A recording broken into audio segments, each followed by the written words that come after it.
know it's rude to compliment yourself, so I'm not gonna say I'm amazing. I'm just gonna heavily infer that I'm amazing.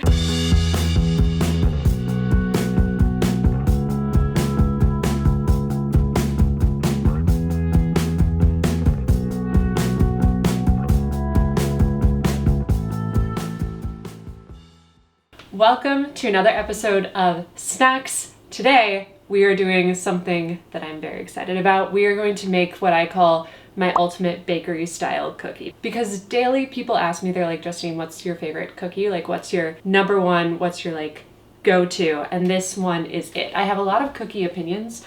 I've always had a lot of cookie opinions, and that's because I think I've gotten like a bit too close to the subject matter. I deeply care about cookies. I deeply care about the science of cookies. I am not a crinkly side cookie person, and I will explain why. So first, let's make this brown butter miso dark chocolate bakery style cookie. Technically, burnt miso brown butter dark chocolate chip cookie. It's a Christian name. So for this cookie recipe, I have actually made a double batch today because I'm doing a bake sale tomorrow. But we're gonna be using brown butter first, which will be our first process, and then all the typical cookie ingredients, but what's atypical is how we combine them. So let's start with the brown butter. I'm using an entire block of Kerrygold because I don't mess around. And browning butter is actually a super simple process. I think a lot of people get caught up in the fact that it is yet another process to baking cookies, but I've actually found that when you start with brown butter, everything else just like layers on top of it. So let's go to the stovetop and get this, get this going. Now, a few things about butter. Butter is like very much a base of this recipe. A lot of people think that in cookie recipes, flour is the main base, but really the fat is what brings a lot of flavor, a lot of texture, and a lot of like the base component to a cookie. So try to use a high quality butter. I love Kerrygold, I love grass-fed, I love Happy Cows, but of course, like, use whatever's most accessible to you. And also, if you're vegan, Miyoko's has a great vegan butter that also browns. But you know, buy the quality that you really want to see come out in your cookies, because it all starts with butter. So our pan is on medium-low heat right now. You don't want the butter to hit the pan when you're browning it and immediately like sputter and sizzle, even though this heat has been going for a while, so it might do that. But the whole point of browning butter is you're toasting the milk solids in butter, and so you kind of want to gently toast those. We'll go through that as we start. Oh, okay, let go. There we go. This recipe only calls for a stick of butter, but I'm doubling it, so I'm using an entire block of Kerrygold. So gently melting it down, and once it's fully melted, then we're gonna turn up the heat just slightly. Now, going back to the process of browning butter, butter is actually 80% of a fat and 20 to 22% made up of water, which is unlike other hydrogenated fats like coconut oil or like shortening or vegetable shortening. Those are usually 100% fat, which is why if you're looking for a cookie that doesn't have any spread to it at all, like one of those that's just like looks like a giant clump, you usually want to use a hydrogenated fat along with a butter, like a shortening or again, like a different type of solid fat. Whereas butter really leads to a lot of cookie spread, which is why you definitely hear people say use cold butter when you are making your cookies. I personally don't subscribe to that. The butter's gonna melt no matter what, especially when you're baking cookies. You can chill them beforehand to help mitigate the process. We're actually not using cold butter in this recipe at all, which will impact the yield of the recipe, but not too much. We're gonna use the brown butter in its like fully brown, fully liquid state. But what we're doing here is taking that 80% of the butter, which is a lot of milk solids, and we're going to be toasting them till they're like a light brown, then taking it off the heat, and then getting them to a darker brown. And you'll see separation. That is the water and the fat separating. Don't panic. Butter's different. Butter built different. We're almost all melted. I'm gonna turn up the heat just a tad. It's a little different because my burner's an induction. It's not a gas stove top. But you can hear the butter start to like foam a little bit, essentially simmer. And that's when you want to make sure that you're continuously stirring. You don't want any of the butter pieces to scorch. Again, lightly toasting is our theme. So just keep continuously stirring and keep an eye on it, and you'll definitely see the color start to change. This will take a bit longer than you'd expect it to because we are doing like a gentler browning butter method. Most people say you can bring it to a simmer. I like to go low and slow for safety and also for quality control purposes. Oh, you can hear it. It's a good sound. It's a great smell. It wouldn't be a Justine Snacks YouTube channel if I didn't forget an ingredient. I forgot to put in the miso, but that is totally fine. The whole point of having the miso is you want to combine it with the brown butter. So as the butter is browning, the miso is burning, and it creates like this wonderful toasty, amazing flavor. So 4 tablespoons of that, which is 1/4 cup. Our butter's got a lot of feelings right now, and then I'm just gonna whisk it in. Okay, so butter off the heat, and then I'm just gonna put it into a bowl. It's a little gloopy. Okay, now that it's in the bowl, our next step is we want to let it cool down for a few minutes, because the last thing we want is to add the egg, and then the egg like semi-curdles / scrambles, and then we have a lovely like egg butter thing. So to help the cooling process, I add 2 tablespoons of any kind of milk. I'm using plant-based milk because again, that's the only kind I have in my house. And then after doing that, immediately start whisking. And then this is where the miso will kind of meld in with the butter. The milk helps turn it into like this really nice, you can see like a really pretty color, very thick. It's like baking magic almost. It's one of my favorite things about brown butter is it does work kind of like a magic ingredient. Not only does it smell the best, I think it's my favorite kitchen smell, it also works in the coolest way. Like, look at that. So we're gonna let this sit for a few more minutes before adding in the egg as well as the sugar. Again, I'm doubling this recipe, so I'm adding 2 eggs, but you'll have the whole recipe written out below for a single serving, because you might not be trying to feed a village. I am always trying to feed a village. So while we're waiting for this to cool down, I actually forgot, number 1, a fun butter fact, and number 2, the reason that I'm using a scale for everything that's already pre-measured out. So fun butter fact number 1, we already kind of covered it when we were browning the butter, but as you're browning butter, the water from butter is also evaporating a little bit. So we did start with 113 grams of butter, but when you end, you'll probably have around 95 to 100 grams of butter. So don't sweat it, your butter amount will change. And then the other thing is I am doing everything by weight. I will have both cups and weight below, but cups are an estimate because, fun fact, a cup is actually a different size in like multiple countries. So in America, it's usually like 8 liquid ounces equals a cup, but that can vary across the globe. So if you're in the UK, I care about you. Also, it's just easier and more consistent for baking. And whenever people tell me they have an issue with a recipe, I immediately ask how they measured, and it's immediately with cups. And that's why, just to stay consistent, I try to use grams. As you can see, I can talk a lot while waiting for butter to cool down. But the last cookie fact is that you might see in other brown butter cookie recipes that they actually will solidify the brown butter again. We're not doing that here. We're letting it stay liquid, stay flowy, because lots of people think that when you make butter solid again, that enables you to aerate the butter when you cream it with the sugar. And yes, this is true, but you have to think about your goal. So when you aerate butter by creaming it with sugar, which is a great process, I use it all the time, especially if I'm making really like thick, big cookies like my levain cookie or my Gideon's cookie. Comment below if you want those recipes. I can bang those out. But when I'm making those, I love aerating the butter and the sugar because it creates a lot of lift in the cookie. This, I want it to spread. I want it to be consistent and very flat and like very perfect looking. So actually you can totally use melted butter for that, and it works fantastically. And don't let anybody shame you for using melted butter. A lot of people will say that's not how real bakers do it. I disagree. Melted butter has a purpose. Melted butter has a place. Melted butter 2022. I think our butter's ready now. Still a little warm, but it's come to temperature. So we're gonna add eggs, whisk, and you're gonna see it seize up like crazy. Cookies are crazy. And then we're gonna add the sugars. I have way less white sugar than I have brown sugar, and that is a personal preference because I think brown sugar just adds a lot more flavor and a lot more moisture. So eggs first. My eggs are room temperature, very important. Just baking in general, you want to use room temperature eggs. Temperature is important when it comes to baking, just when it comes to consistency and what you're doing. Room temperature eggs. We now have this really thick and gorgeous yellow color. So the brown sugar goes straight in, and then white sugar. So let's get all the brown sugar clumps out. I'm also using dark brown sugar. That's my other rule of thumb with baking, is when a recipe calls for brown sugar, just go with dark brown sugar. The only difference is that it has a higher level of molasses, which means a higher level of moisture, higher level of flavor. So today we learned room temperature eggs, dark brown sugar. So pretty. Set that to the side, and then our dry ingredients are super simple. We have 175 grams of flour. That is, depending how you're feeling, like that could be like a cup and a half of flour to a cup and 3/4. If you're really heavily measuring, it could be less. So again, just go by grams. And then I'm adding, or trying to add, 8 grams of cornstarch, mini whisk. Well, baby whisk. I have mother whisk, baby whisk, tiny whisk. And then baking powder. If you are familiar with the Nestle Toll House cookie recipe, a recipe that many people swear by. I don't swear by it for a lot of reasons. I have a lot of opinions. It also only uses cups to measure, so like, how do you know what you're doing?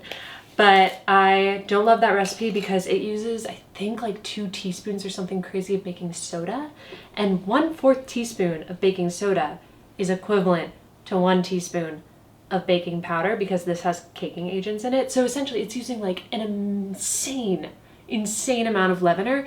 And what that leavener does is it doesn't even help the cookie. It just adds like a more acrid, you can really taste the baking soda in it. So next time you have a Nestle chocolate chip recipe, or next time you just like want to attack me for not liking the Nestle chocolate chip recipe, it's through no fault of the ratios. It is just that like acrid, horrible level of baking soda. Moral of the story, I'm using baking powder to mitigate that. And I'm using a decent amount of baking powder because for every 1 teaspoon of baking powder, there's only 1/4 teaspoon of sodium bicarbonate, which is the leavening agent. We are making sure that we are using enough to leaven these cookies and then whisking everything together just to make sure that when we add it to the wet ingredients, everything is wonderful and combined. And then 113 grams of chocolate, which equals our amount of butter. That's my rule of thumb. Equal amounts of chocolate to butter makes a good cookie. Okay, chocolate is done. I did most of it kind of cut really small because I like how it mixes in with the batter, and then you just like feel like the chocolate gets more dispersed. And then I did some thick ones for the top, which you'll see later. I mean, it's pretty self-explanatory, goes on top. I'm adding the dry ingredients about 1/2 at a time. And then Star Wars spatula. Mix and periods again to fold it in. I'm really not worried about building up too much gluten in this because by hand, like, you can't really do that much damage. But I still like to use a spatula instead of a whisk.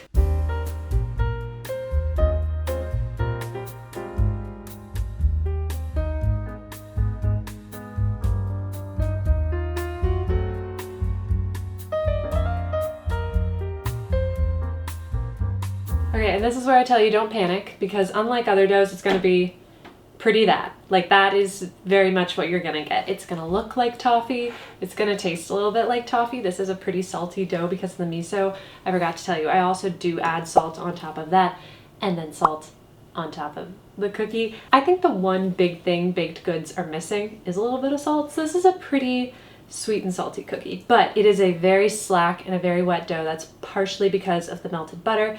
It's partially because of the tons of sugar, and also we don't need to chill it before we bake it. I might chill it just a little bit. Chilling dough, letting dough like rest, especially for a prolonged period of time, actually does a lot to develop the flavor. I just don't always add it into my recipes because I don't think a lot of people always have the foresight of like 24 hours from now, I want a cookie. So you can chill it if you want to. I tend to not, and that's just like a matter of personal preference. Then what else was I gonna say? Oh, it's time to talk about crinkly edges. I was gonna say chewy edges, which is unfair because this cookie recipe has chewy edges. So just because we're not getting crinkly edges with this one, we are still getting chewy edges because by their nature, the nature of the edge, the nature of the chew. The edge is always gonna be a little chewier. It hits the heat more. It is where the spread releases. It's gonna be thinner. It's gonna have chew to it. You don't really want crinkly edges, in my opinion, because that, to me, signals a slight baking flaw where you're over sugaring it and your ratio of flour isn't there to support the butter spread. So sugar and butter both contribute to spread. When you're getting those edges that like are kind of collapsed, that's because, in my opinion, the ratio is a bit too high. I didn't mean to flame people on the internet, and if I got myself canceled for this cookie video, for this moment, that is okay. That I take it back. I don't want to be canceled. But that is my personal preference with cookies. I'm probably talking out of my ass right now, but these come out pretty circular and pretty gorgeous, which is why I avoid the crinkly edge trap. Just my POV. So I added in most of the chocolate, but the reason I highly prefer chocolate bars to like chocolate chips is because you get all these like little chocolate dusties, is what I like to call them, and try to get all the all the chocolate dust in there because it just takes that cookie to the next level.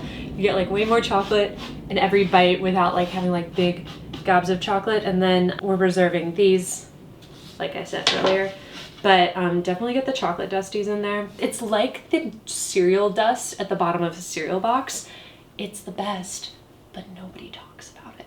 Okay, so I'm cooking for a bake sale tomorrow, so I'm only gonna do 2 of these like massive bakery size because I need things to sell at the bake sale. It actually is for Ukrainian support efforts. I don't know what time you're watching this video, but if you have it in your heart to donate to a cause, I will link where I have donated and my favorite one below. But we are gonna do 2 that are bakery style, which are 80 grams of cookie. I use a scoop, but at the same time I use a scale to measure. And I have clean hands, I promise. And we are going to chill these before they go in because they are kind of big and I want them to spread evenly and look really perfect and wonderful.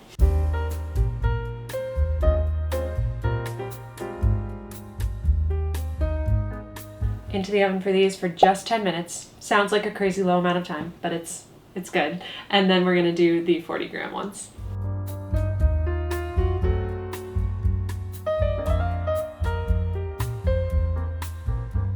And since I'm doing these ones for the bake sale, I'm not touching them. They might take a little longer. I might not look as finessed. I mean, did I look finessed when I was touching with my fingers though? These ones we're gonna chill, so for about 15 minutes, and it'll just help them like keep it together, for lack of a better term. Oof. So pretty. Oh, and humongous. Humongous. Okay, so now you're getting my 2 big cookie secrets. Number 1, we're gonna make them perfectly circular with these. How you do it is with a gentle hand and a pure heart. I'm gonna try to encourage these to fit. Yeah. Cookies are most pliable when they're right out of the oven. But since these guys are pretty big, I can't do what I'd normally do. I'll show you on the smaller ones, which is like you swirl it around.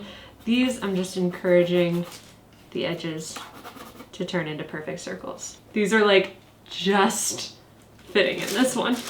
And the second cookie thing is this pan is still very hot. Cookies continue to cook from residual heat from a pan as soon as they're out of the oven. Like they're not done. So my cookie hack is that you don't want to take them out when they look baked. Like you don't want to take them out when they look ready. You want to take them out when they still look a little bit underbaked, because that means when they cool and after they continue to solidify, you're gonna get like a really chewy cookie that's like soft and melty-ish still in the middle, but like chewy and crispy on the edges. You don't ever want to judge a cookie by like how it tastes when it comes right out of the oven. Every cookie tastes good when it's right out of the oven. It's like cookie rules, cookie laws. How you want to judge a cookie, or at least how I judge a cookie, is 30 minutes out of the oven, like fully cooled. That's like where you see its true self. And then what really makes a good cookie is, can you eat it 24 hours later and still have that like soft, chewy, almost gooey interior and like chewy edges? And you can only do that with this method. I'm coming in hard and fast with like the strong cookie cocky energy. I believe in my work and I believe in the hacks, so try it. Let me know what you think. Now doing the little ones. They've been chilling for 10 minutes, 15 minutes, just enough to like solidify them. Putting chocolate on top, not putting flaky salt because it's not everybody's cup of tea, and for the bake sale, I don't want to like over salt some people's palates. And then these will go in the oven also for 10 minutes.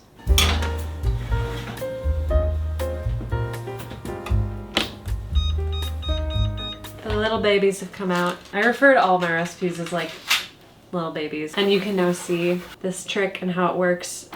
Actual wonders. We're not gonna talk about that cookie back there. I went a little rogue and with like the rest of the batter, like scraped the side of the bowl. I was like, I'm gonna make one last huge one.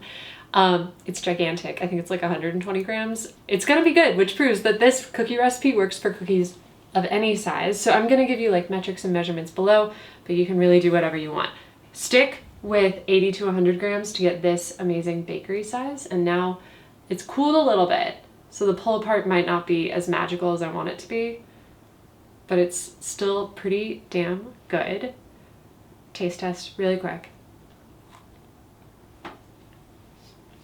I know it's rude to compliment yourself, so I'm not gonna say I'm amazing.